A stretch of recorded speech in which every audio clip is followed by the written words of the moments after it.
Hello, and welcome to 5 Things to Know About Candide from the Atlanta Opera Podcast. My name is Alison Moritz, and I'm the stage director for the Atlanta Opera's production of Candide, and I am thrilled to share 5 facts about the setting for this beloved Bernstein operetta. Let's begin. 1. The operetta is based on Voltaire's satire Candide, or optimism. The novella was first written in 1759, and nearly 2 centuries later, the author Lillian Hellman thought that its parody of Enlightenment philosophy and politics would be a fitting parallel to mid-century American McCarthyism and the investigation of the House of Un-American Activities Committee, otherwise known as WHAC. While Voltaire's novella is quite short, it takes us around the world and back at a breakneck speed and introduces many characters. Candide was originally banned upon publication, but it's now considered Voltaire's magnum opus, hiding its sharp wit under a veil of humor and naivete. 2. Although Lillian Hellman introduced Bernstein to the idea of bringing Candide to the stage, it ultimately took many more authors to make Candide a success. From the very beginning, Hellman and Bernstein had different hopes for the collaboration. Hellman initially proposed it as a follow-up to their previous project, a play with music called The Lark. However, Bernstein conceived of the show more as a comic operetta, and Hellman was ultimately displeased when several of the political and controversial scenes were softened for the show's opening night tryout in Boston. In the end, it took many authors contributing text to get Candide to the stage, including John Latouche, Richard Wilbur, Dorothy Parker, Stephen Sondheim, and even Bernstein himself. 3. Like a few other incredibly famous operas, Candide was not a success on opening night.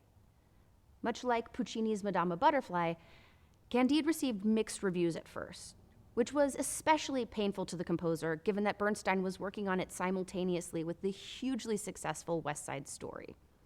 This led to a series of intense revisions, including a London version in 1958 and a Los Angeles version in 1971, in which the musical number Words, Words, Words was added. But the most radical revision was the so-called Chelsea version, created by Hal Prince and Hugh Wheeler in 1971.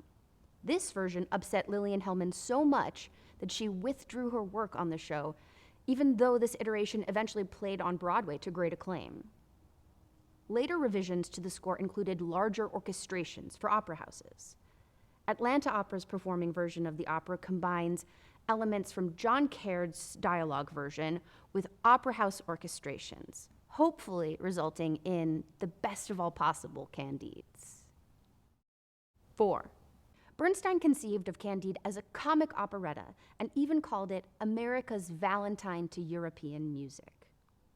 He uses a pastiche of musical languages to guide us on a world tour, and many of the so-called destinations will be familiar to opera-goers. Most famously, Cunegonde's show-stopping aria, Glitter and Be Gay, is a parody of Marguerite's Jewel Song from Gounod's Faust. Candide's aria, Nothing More Than This, echoes a moment in Act 3 of Verdi's La Traviata. And the entire show, in which characters take on multiple disguises and themes return again and again in different comic or even surreal iterations, is highly evocative of Jacques Offenbach's Tales of Hoffmann. 5. If I could perhaps give you one little Easter egg or something to look for on stage, it might be to look for the color red.